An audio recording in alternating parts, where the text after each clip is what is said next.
Spring is coming in about a week, and I'm standing over this flower bed trying to figure out how to tackle it before too much new growth comes in. I noticed this mum has some leaves already coming in, so I'll start here. There are different ways to prune mums. You can cut them stem by stem, or you can do what I'm doing here, which is basically shearing. None of these stems will have new growth, so I'm just grabbing them and then cutting at the base of the plant.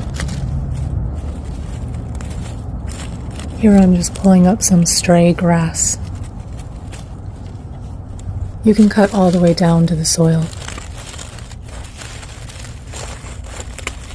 While I'm pruning, I do worry about the health of insects like bees, and I want to be sure that I'm not hurting any of them, so I am keeping an eye out for them the entire time that I'm working.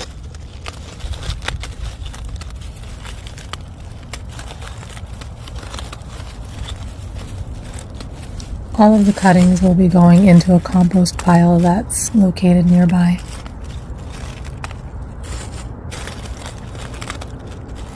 The other thing I'm looking out for is little animals, like maybe mice or maybe a rabbit's nest. If I were to find something like that, I would stop pruning and somewhere else. This is a crane-filled geranium, and I'm taking it down early in the spring so that I can pull up any grass that's growing in between. Oh, these are bulbs, so those are actually allium. So just pretend it doesn't ever happen. Pull all this up now and make it so that you don't cut any of the new growth.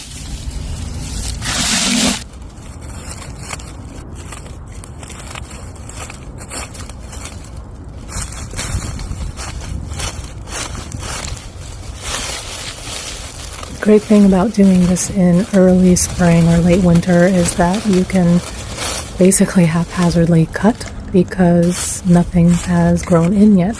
So you can safely remove old stems by just shearing them pretty much all the way to the ground.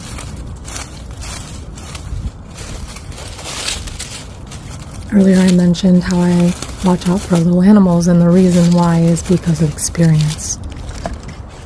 In one of my videos where I was pruning hosta, I had thought about sawing off the leaves, but decided to prune it one by one.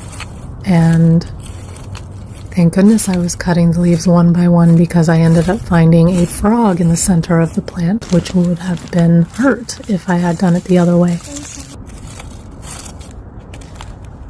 And earlier in my gardening, let's call it career, I stumbled upon a rabbit's nest while raking our backyard.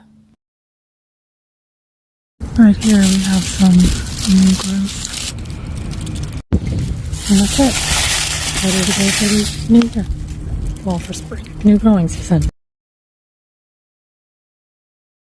So this sprawled out as Liriope, and all I'm doing is just grabbing the bunches and cutting just like I would any other grass.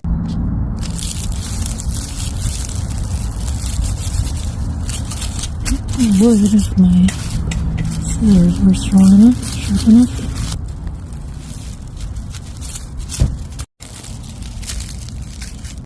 So you can just gather all the blades and then cut them, although I can't do it with one hand.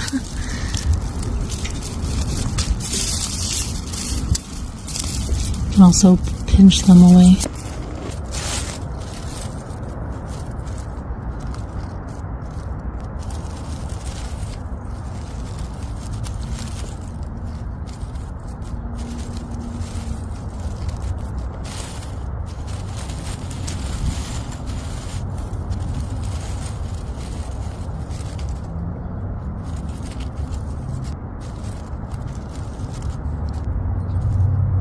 So it's very interesting how the Liriope grows. It spreads really easily, actually.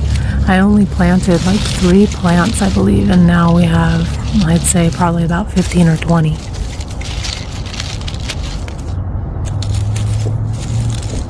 And it's really cute. It looks kind of like a sedge in a way, kind of like a millennium garlic mixed with a sedge. And then when it flowers, it has these kind of like grape hyacinth-like flowers.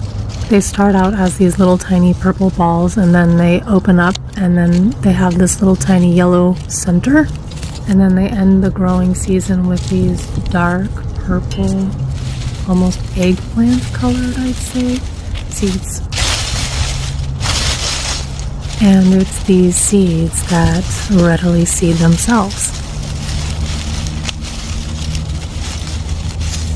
If you plant this in your garden, I would definitely treat it as a ground cover.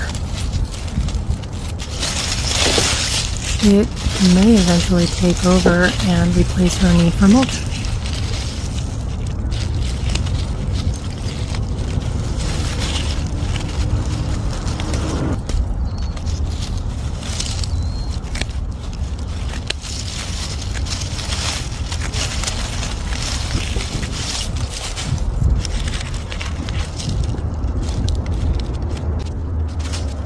Alright, these are done.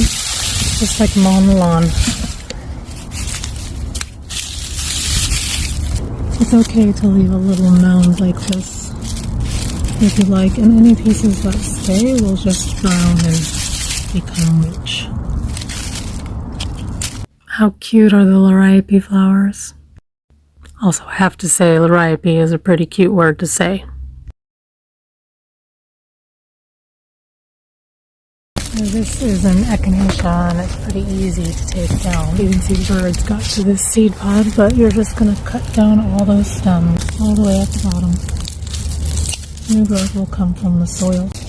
Echinacea stems are a lot more woody and stiff than other plants. Definitely more woody than the Liriope. I say it's similar to the mum, except for the mums are way thinner.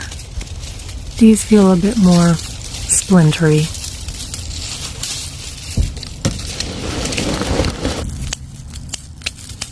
I don't see any new growth yet. So this is what it looked like when I started, and now, although brown, it's ready for new sprouts. Well, I think that's a pretty good day. First day of cleanup. I didn't do the entire flower bed, but I got to a lot of it, and I'm really happy with the results. So, and I'm stoked that I got to it super early this year, because now everything that needs, well, not everything, everything I got to that needed to be cut is gone, and now there's less of a chance of me stepping on like new bulbs that are growing in, or having to worry about cutting leaves between that are surrounding stems that I need to cut off.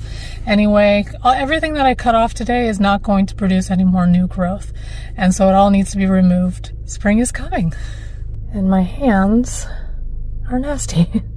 Yeah, I would have kept working, but it's a little bit chilly. It's 46 degrees right now, so like my nose started running, and people were stopping and saying they felt sorry for me because it's cold. And the other thing is, I'm not used to working in the garden. You know, it's been a while. I've only cut the Carl Forster grass at my house since winter. Oh my gosh, I look so disheveled.